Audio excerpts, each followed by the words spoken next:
Hey everybody, my name's Charles. Welcome back. We're going to head up to the boat here in the morning, and we'll go through some stuff. Now, I started, it's been a couple weeks since I've been up there, and I was going to make a video last time I was up there, but there really wasn't much to do. But we're going to work on our shore power and try to get that actually hooked up the right way so we can actually plug in shore power full time, bypass the inverter. Now, everything in the boat is running house bank wise on 12-volt separated system. But it would be nice to be able to turn on the TV, or in days like tomorrow where it's supposed to be 90 plus degrees, it would be nice to have an air conditioner, like a portable AC in there somewhere that I don't have to worry about, running the inverter to do. So I don't have a portable air conditioner. We might have to find one on the way because it's supposed to be really hot. But anyway, we will see in the morning. All right, we're at the boat. I'm already sweating, and all I've done is unload the car to the dock. I don't even have everything in here yet, but we do have this portable air conditioner, and we are about to stress test our inverter. Because, well, I'll tell you why in a minute. Let me get everything in here and I'll show you. So the inverter's on. Let's turn on our air conditioner here. And we're going to see if we get cold air. Now this I just bought off of Marketplace for 150 bucks. Feels like cold air. So what I'm going to do, I'm actually going to put the two boards on the top of our companionway back in, and we're going to see if this actually gets, I guess I can close this. I originally was going to put the vent through the top here, through this hatch, but the hose isn't quite long enough. Kind of feels cool, so let me put this in. I want to get it closed up as much as I can, and then we're going to just sit right here and blow this crap right on me. Now the thing is it feels cool-ish, but I don't know if it's cold. Like, it doesn't, I don't know if it feels cold or if it's just so much cooler than it is outside. Admittedly, this is probably a pretty small unit, maybe like a 5,000 BTU. I don't expect that it's going to really make it cold in here, but we're going to cool it off at least. The curious part is, how is our battery doing and how many watts is this thing drawing? So let me pull up my app. Okay, so we're pulling up our battery app right here, and wow, we're sucking down 40 amps of juice, 600 watts, 45 amps. Well, that means I've got 4 hours or so. It says 6, but realistically about 4.5 hours worth of juice running this thing. We are going to take a few minutes. We're going to let it cool down. I do have cold air coming out now. I can actually feel, I'm still sweating. I can feel the cold air coming through the air conditioner. Yay! Now, it's not like this is an insulated boat. It's not like this is really going to get terribly cold in here, but we're just trying to take the edge off. Really, all I want it to do is so I can sit down and stick my head in front of it when I'm working. Anyway, power-wise, this is the problem. When I ran my inverter over here on the side, I put it behind the stove. When I ran the inverter, I then took and I tied into what I thought was the existing AC circuit. I've mentioned this before, but we'll go over it real quick. Used to be an AC breaker over here where my Renogy inverter switch is right there. There used to be an AC power main.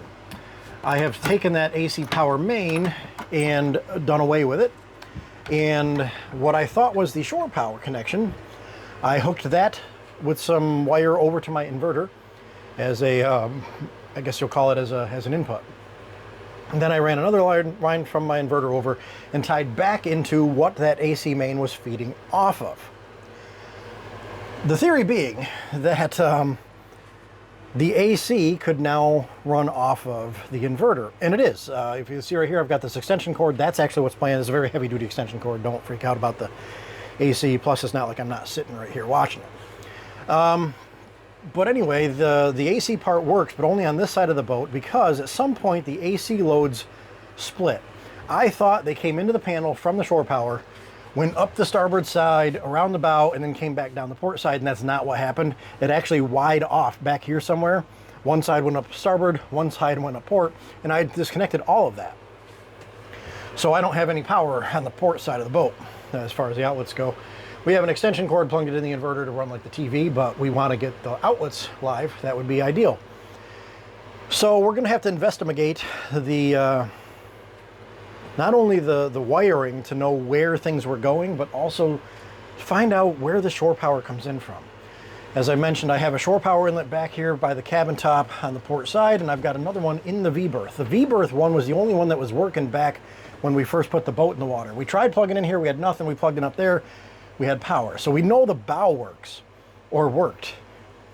The problem is that when I redid everything, apparently I disconnected that, because when I hook shore power to that, I get absolutely nothing back here in the boat. Now, it is possible that what I hooked to was actually the original inlet back here on the port side. And if that's the case, I think my shore power line is long enough. I think it'd be close. I guess we'd have to find out.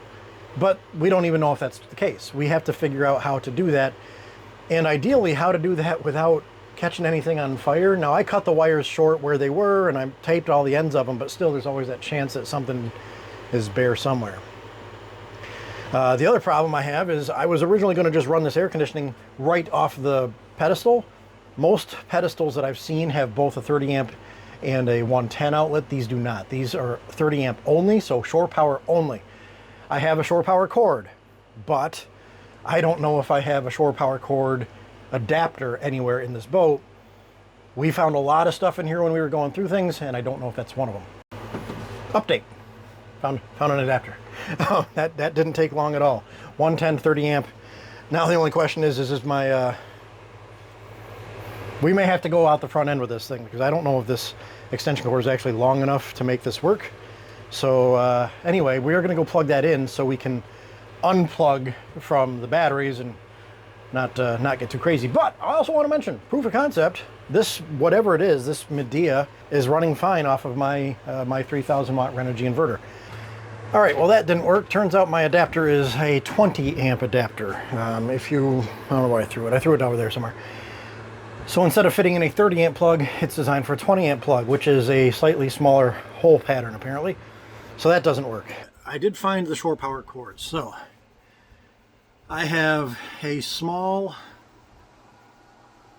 30 to 30 cord. So 30 amp plug, 30 amp socket. I have a longer cord. It looks to be about 30 feet long or so. That is 30 amp plug, 20 amp socket. And that explains why I have a 20 amp to 110 adapter. This would go on the end of that cord to then plug in here. On the end of that cord was also a 20 to 30 amp adapter. But right now I have it plugged in to the shore power inlet over here. So we're going to go check the Renogy and see. I mean, nothing's on fire yet. So we're going to go check the Renogy thing, and we're going to see if, in fact, we have shore power coming in, because I hooked it to this shore power back here. So if that is giving me shore power inlet into the inverter, which is kicked on, then that means the inverter part's fine, and we just have to find out where the port side outlet wires are and tie them in to the other ones. So if we go to our Renogy app, here we go. Well, we're going battery to inverter, but nothing from shore power into the battery. So yeah, that inverter or that plug still is not doing anything. All right, so our shore power isn't doing anything, and that's okay. We were kind of expecting that would happen. Like I said, I'm pretty positive we messed that up. So what I'm going to do, though, in the meantime, is I'm going to unplug it from the boat. Obviously, we don't want it running empty juice into nowhere. So we're going to unplug it from the boat. We're going to hook up our adapter and then run this extension cord for the inverter straight off of the shore power inlet coming in. And we can turn the inverter off, save on our battery a little bit, let it charge back up now that the sun is baking overhead. But we still won't lose our air conditioning, so yay. All right, another plot twist. The inverter might be working friggin' fine. I don't have power out of the shore power. Yeah, the pedestal has nothing. Okay, crisis averted for now anyway. Turns out that the breakers for the pedestal were off, and as it happens, it's not locked behind lock and key. It's got a little cover. You just unscrew a knob and it'll open up, and both breakers, top and bottom, were off. Yay. So now that we've got that there, we still don't know whether or not the shore power works, but it should be easy enough to find out. I have that smaller cord. Right now the air conditioner is running solely off the pedestal. The boat is turned back off. We can start charging again. Nothing is plugged in. Nothing is using any juice. Yay. But we're going to go ahead and we're going to take that smaller cord and run that to the top of the pedestal, which also should be live. And then we're going to hook that into the anchor locker where the original power was, which is where I thought that I had tied into. I'm going to change my initials to M. Knight at the rate we're going. I had no power to the inlet. The breaker had, I don't know if it had tripped or if it just wasn't on, but the breaker wasn't doing anything, so that's a thing. We're trying to see if, nope, nothing there. So there is a large yellow wire coming down up here. Cool, we found our inlet. All right, that is our inlet from up there. So more testing. I turned on the inverter and it tripped the breaker out there, which means that something is not wired right. Oops, I guess. The breaker or the inverter part works fine, but basically wherever that is tied into from there into the either into the inverter or somewhere, it is tied to something, and I'm not sure exactly where. We have to figure that part out, so that's going to be fun. This wire here, which is the one connected to this here, which is the inlet from the shore power, it does in fact match up with this one down here, which I've now gotten stuck behind the stove. Crap. And that matches up to this one over here that has an S on it for shore power. But these are in fact the same wires. That's that wire. Basically, this wire here goes over there. And that makes sense. That was hooked to the inlet, as it should be. I don't know why it's not working. However, the only thing I can think of as to why it potentially might not have worked is on this inverter there are two other little switches to set up. One is for your output frequency, 50, 60 hertz. The other one is a neutral to ground bonding. So just reading the directions says the inverter is equipped with a neutral ground bonding relay that ensures either the neutral in or out contact of the RV is always grounded. You can manually disable as needed. And mine by default is set to enabled. That's what it was. So I'm wondering if maybe that had something to do with it. I really don't know. All right, so we finished lunch. We have hooked our shore power inlet back to the cord here, which comes over here. We're just going to go out. We're going to turn on the breaker that's providing power to this, and then we're going to flip that switch actually and to disable that. Then we're going to turn the inverter on and see if it trips that breaker. All right, so we've got our non-contact set up here. You can see we've got voltage there. If we come down here, voltage going into the inverter. So that part's working. Again, non-contact voltage. It's hot. Over here, we're going to turn on our inverter. Okay, we're on. So far, we're still on. That's good. Didn't have that before. All right, cool. So we still got voltage here. Great. We're going to go ahead and we're going to plug in our other ones. The other thing that sucks is I bought this wire and it's stranded, and it's great for flexibility purposes, but trying to shove it into here is a pain in the butt. All right, we're hooked in. And you can see we still have voltage. Last time we had voltage until we turned on the inverter. Okay, we still have voltage.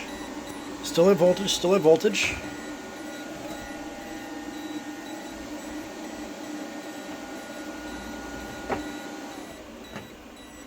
Okay, so the inverter is not off, and we have still voltage.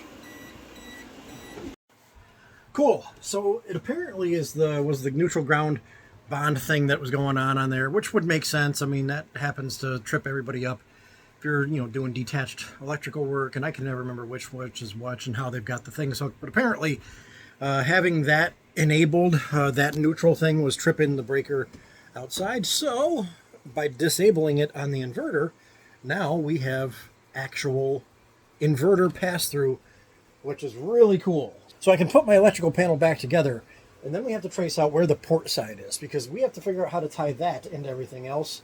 And I haven't figured out exactly how we're going to do that yet, but I have some ideas. We just kind of need to get there.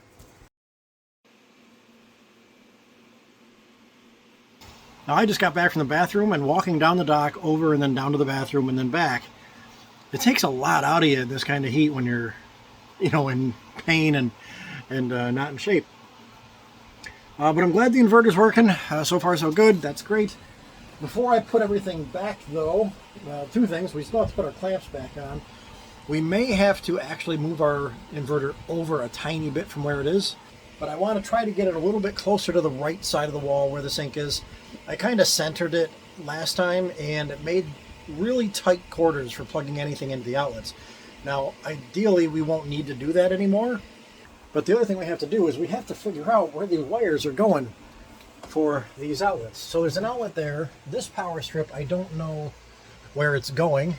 I don't know if there's any more outlets anywhere else on this. There's one back here, but I can't get to it because it's buried up under there. But this one over here, we might be able to get to and see where it's going.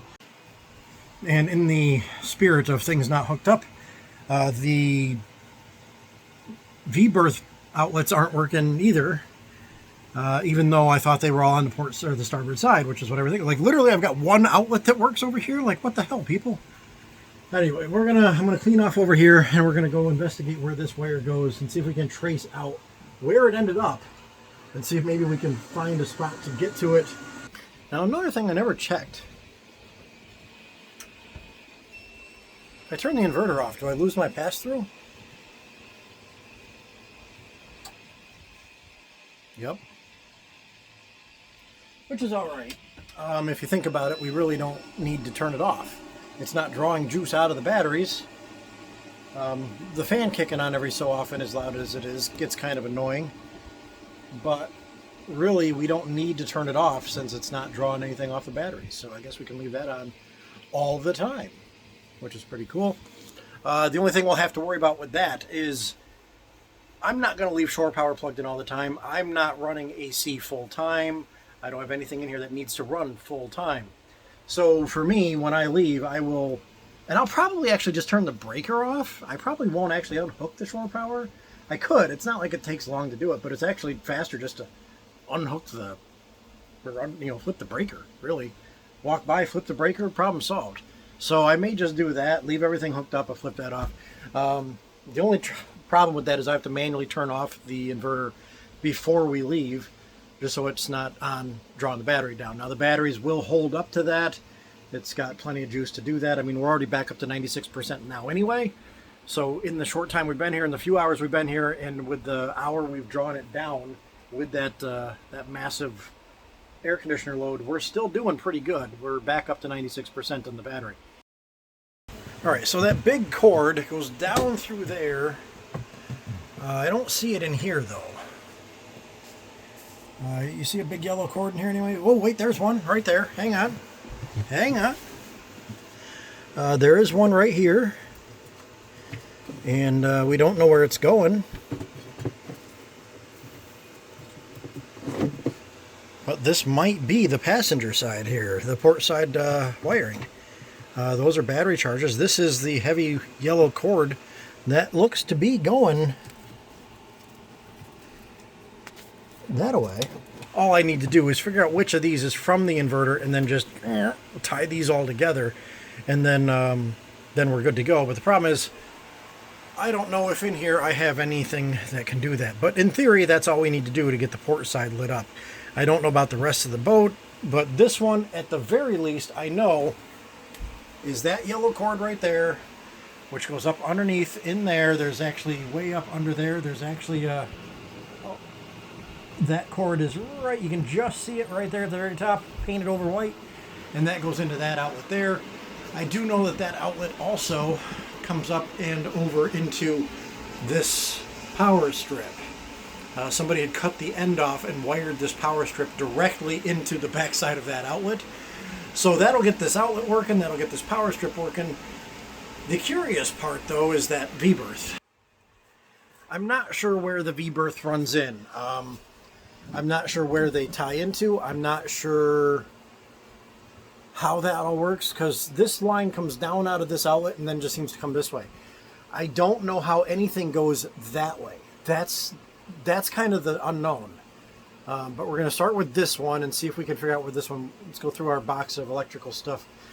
See if we can find something that might help us.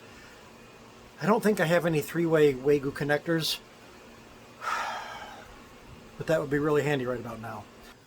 All right, not for nothing, but it is really nice in here right now. With the AC has been going, I went to the store to pick up some more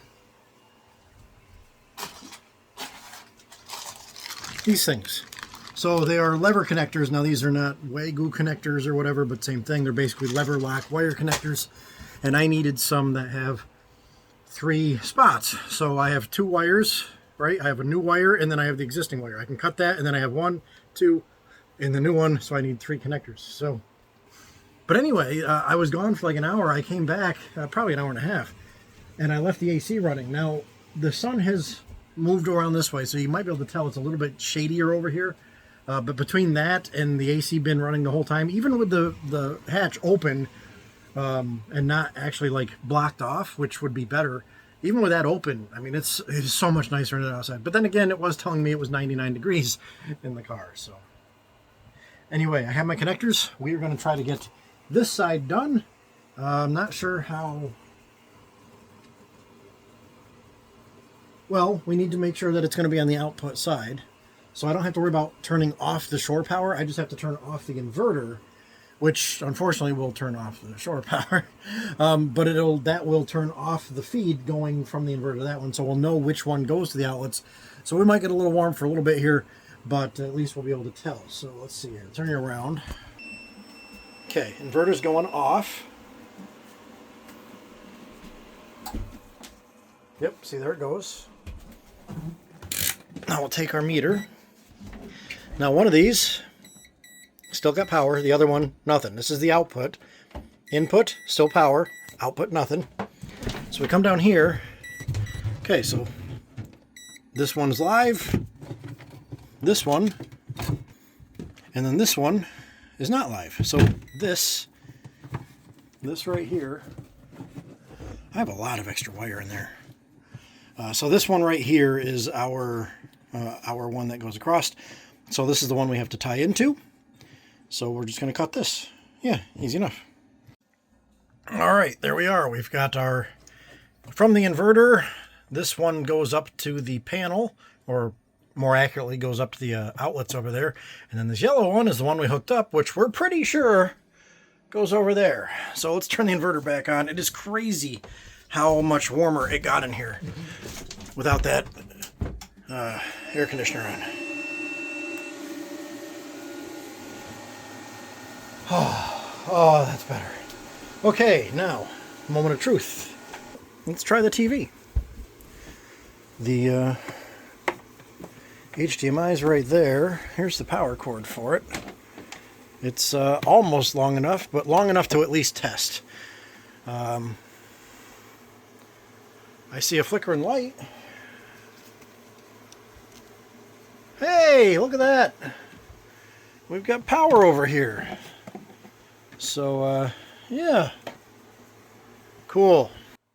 And I just noticed something. I don't know if you can see. Yep, right there. We have light in the V-berth. Morning, everybody. Sunday morning. It's very warm and humid out already, so that's great. We did get all of our electric sorted out, which is really cool. I'm really glad for that. There's one tiny hiccup in my electrical plan, though, but it has nothing to do with what we did, so that's pretty cool. We got the shore power figured out, reconnected. We found the stupid switch on my inverter that was keeping things from working the proper way. Not that the breaker being off helped, but we did figure all that out, and we managed to figure out how to power up the entire rest of the freaking boat. Yeah, and that's, so just as a side note on that, that's kind of weird. So whatever I had hooked to off the mains panel literally lit up one outlet, the one that's over there on that side, on the port side in the cabin. Every other outlet in the boat was tied to this other line that I had cut. Like, if I had just gone the other way, it would have lit everything else up but that one outlet. But either way, now we're tied in. Now everything works, which is great. Everything's on shore power, which is great. The only tiny thing is that, you know, the inverter fan kicks on every so often. Although maybe it won't when it's not 100 degrees out, but it's going to be summer, so that's a thing. The only other thing that's going to be a minor annoyance, and I don't know if I can find a longer one or if I just have to get a small extension cord. I don't like this cord. So this is the power cord for the TV, and you can see that it does not snake behind everything. The HDMI does, but the power cord, it do not. So it would be nice to get that back curled under the cushions there. Anyway, that's going to do it for me. That's going to do it for this week. I'm going to go put all my stuff back in the cockpit locker, where it's nice and warm and hot and humid outside.